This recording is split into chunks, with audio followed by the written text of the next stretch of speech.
Hello friends, welcome back to our YouTube channel Roohi classes.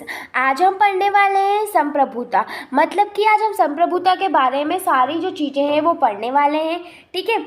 अगर आपको हमारी वीडियो से ज़रा भी हेल्प होए तो प्लीज़ हमारे चैनल को सब्सक्राइब कीजिए, वीडियो को लाइक कीजिए और ज़्यादा से ज़्यादा शेयर कीजिए। ठीक है। तो सबसे पहले तो हम देखेंगे संप्रभुता। मतलब कि संप्रभुता का मतलब होता क्या है। ओके, तो संप्रभुता क्या है, एक शब्द में मैं कहूँ तो संप्रभुता का मतलब होता है सर्वोच्च शक्ति। मतलब कि ऐसी शक्ति जो कि सबसे ऊपर हो। ठीक है। इसके बाद आज हम संप्रभुता में जो पॉइंट्स पढ़ने वाले हैं उनकी बात करते हैं। तो हम क्या क्या पढ़ने वाले हैं संप्रभुता में। ओके, प्रस्तावना, उसके बाद हम पढ़ेंगे संप्रभुता का अर्थ, संप्रभुता की परिभाषा, फिर संप्रभुता के प्रकार। ठीक है। आंतरिक संप्रभुता, बाह्य संप्रभुता, इसके बाद आती है संप्रभुता की विशेषता। ओके, और इसके बाद है संप्रभुता के प्रकार जो कि है नाममात्र की संप्रभुता और कानूनी संप्रभुता। ओके। हाँ तो फ्रेंड्स, ज़्यादा देरी ना करते हुए चलो चलते हैं आगे और पढ़ते हैं नेक्स्ट पॉइंट। तो हमारा जो फर्स्ट पॉइंट है वो है क्या, हमने देखा था प्रस्तावना जो है हमारा फर्स्ट पॉइंट है। तो इसमें क्या है, संप्रभुता जो शब्द है वो आज के टाइम पर हम आधुनिक राज्य के लिए जो है यूज़ करते हैं। ठीक है। साधारण भाषा में मतलब नॉर्मली भाषा में अगर हम संप्रभुता का अर्थ जाने तो संप्रभुता का अर्थ क्या होता है, संप्रभुता का अर्थ होता है सर्वोच्च सत्ता, अर्थात एक ऐसी सत्ता जिसके ऊपर कोई सत्ता ना हो। ठीक है। मतलब कि एक ऐसी सत्ता, ठीक है, मतलब वो ऐसी सरकार की बात कर रहे हैं जिसके ऊपर जो है कोई सरकार ना हो। ठीक है। और इनका ये कहना है कि संप्रभुता में ऐसा होता है कि जो राज्य की जनता है वो केवल एक ही जो सत्ता है उसकी आज्ञाओं का पालन करे, लोगों की आज्ञा का जो पालन कराने वाली शक्ति है वो विभाजित ना हो। मतलब कि ये कहना है कि पूरा जो देश है, ठीक है, या वो क्या करे, केवल एक ही व्यक्ति की आज्ञाओं का पालन करे, है ना। ऐसा नहीं हो कि वो किसी और का पालन कराए। ये क्या कहलाता है, संप्रभु संपन्न राज्य कहलाता है। मतलब कि संप्रभुता का अर्थ ये बताया है कि एक ऐसी सत्ता जिसके ऊपर कोई सत्ता ना हो और राज्य की जो भी जनता है वो केवल उसी की आज्ञाओं का पालन करे। Okay, clear.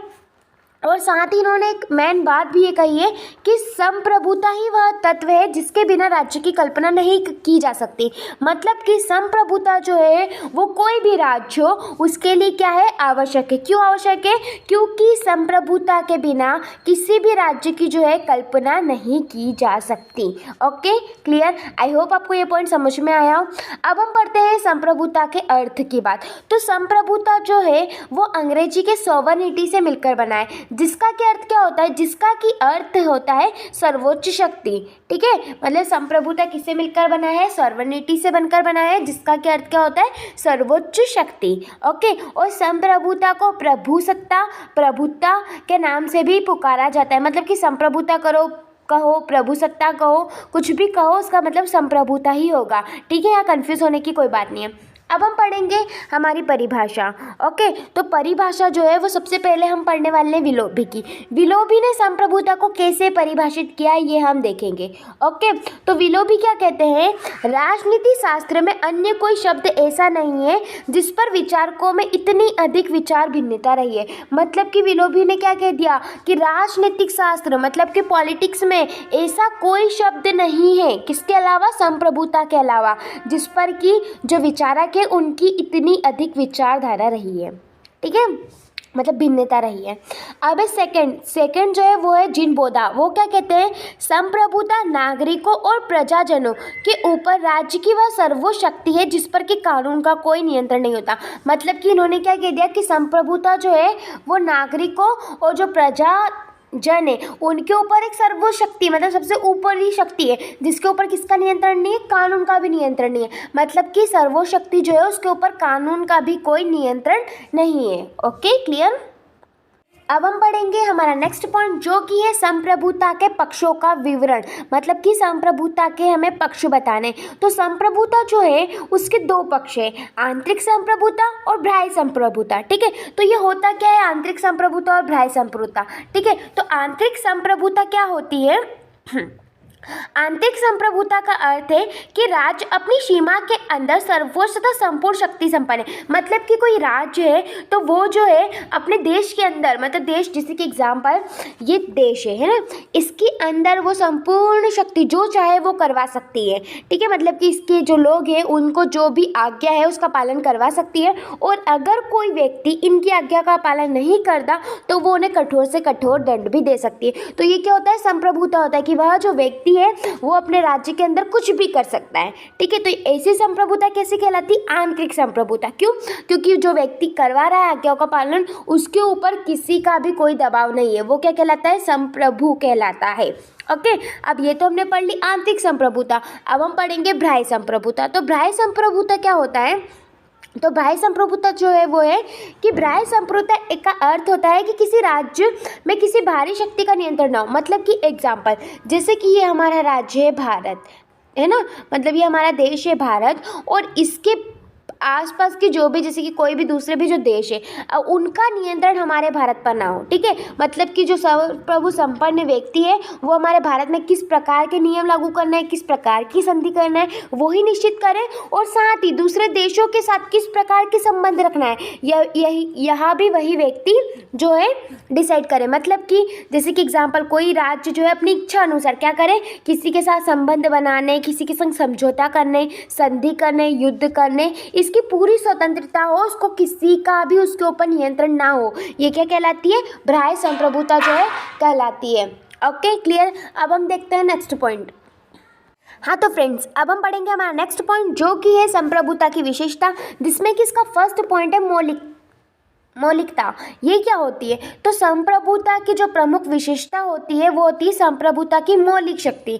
ठीक है, मतलब कि संप्रभुता की सबसे मेन विशेषता क्या है, उसकी मौलिक शक्ति। ठीक है, उसे यह शक्ति किसी अन्य से, मतलब ये जो मौलिक शक्ति है ये राज्य किसी अन्य से प्राप्त नहीं करता, बल्कि कि खुद अर्जित का मतलब होता है प्राप्त करना। ठीक है, तो ये क्या करता है, खुद प्राप्त करता है और खुद ही उसका प्रयोग करता है। ओके, तो ये जो होती है संप्रभुता, ये मौलिक शक्ति होती है। और कैसी शक्ति होती है कि यह शक्ति जो है वो खुद ही प्राप्त, किसी अन्य से प्राप्त नहीं होती, बल्कि खुद ही अर्जित करता है और स्वयं ही क्या करता है, उसका प्रयोग करता है।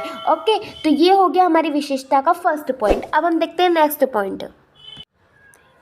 अगला है स्थायित्व।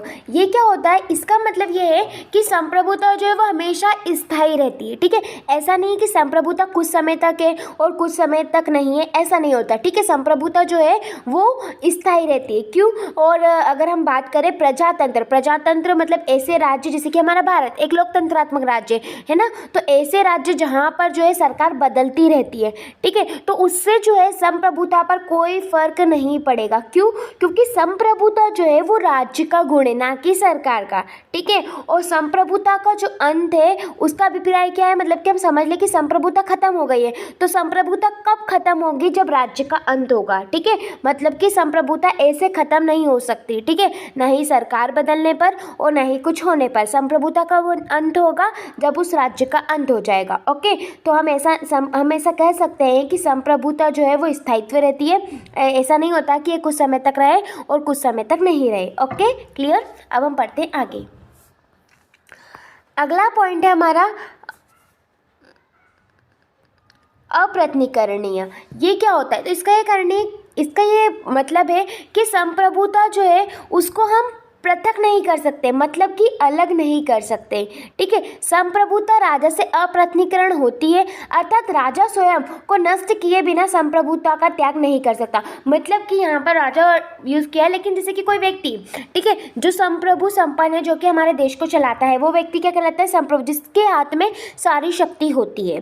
ओके, तो ऐसा व्यक्ति क्या कर सकता है, स्वयं को नष्ट किए बिना, या यहाँ पर हम किसी व्यक्ति की नहीं बल्कि राज्य की बात कर रहे हैं। ठीक है, तो वही जो ऊपर मैंने बोला कि राज्य जो है वो स्वयं को नष्ट किए बिना संप्रभुता को नहीं त्याग सकता। ठीक है, इसके बाद यहाँ पर एक लाइवर जो है इन्होंने बहुत अच्छी बात कही है। क्या कही है कि जिस प्रकार एक वृक्ष अपने उगने और फलने फूलने के अधिकार को नहीं छोड़ सकता। ठीक है, मतलब कि अगर हम कोई पौधा लगाते हैं तो वो तो बढ़ेगा ही सही। ठीक है, उसमें फूल भी आएंगे, फल भी आएंगे।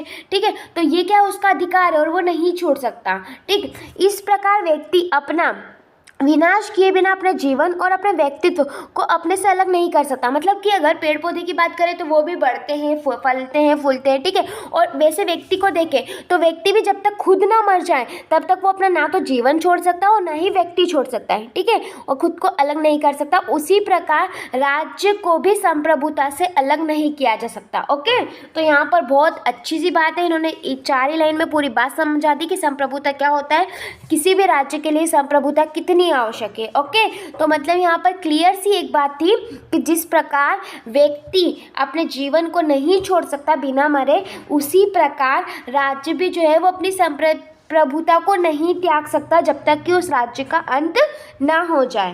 ओके, अब हम देखते हैं हमारा नेक्स्ट पॉइंट।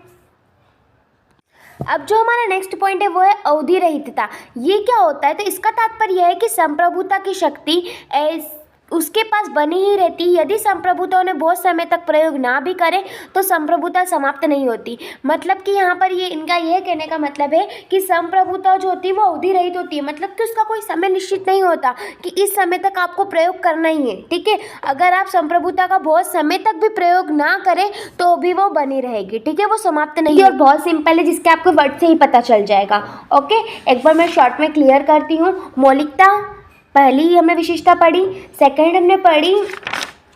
हाँ, तो अब हम देखते हैं हमारा नेक्स्ट पॉइंट, जो कि है संप्रभुता के विभिन्न प्रकार। मतलब कि संप्रभुता के प्रकार हमें बताना है। तो संप्रभुता के कई प्रकार है, जैसे कि नाम मात्र की संप्रभुता, कानूनी संप्रभुता, राजनीतिक संप्रभुता, लौकिक संप्रभुता, वैधानिक एवं वास्तविक संप्रभुता। तो इसमें से जो हम पढ़ने वाले हैं वो केवल 2 ही संप्रभुता पढ़ेंगे, नाम मात्र की संप्रभुता और कानूनी संप्रभुता।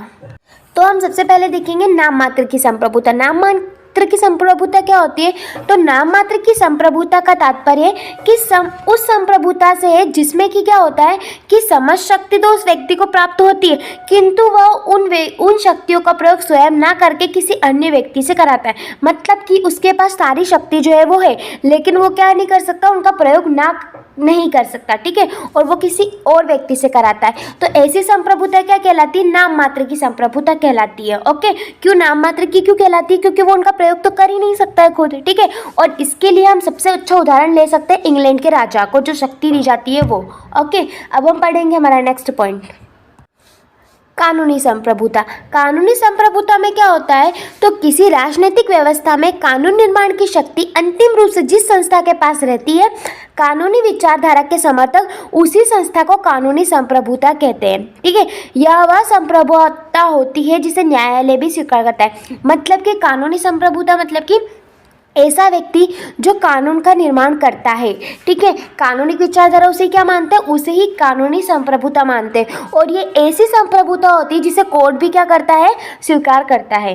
ओके, तो आई होप आपको समझ में आई हो संप्रभुता के प्रकार।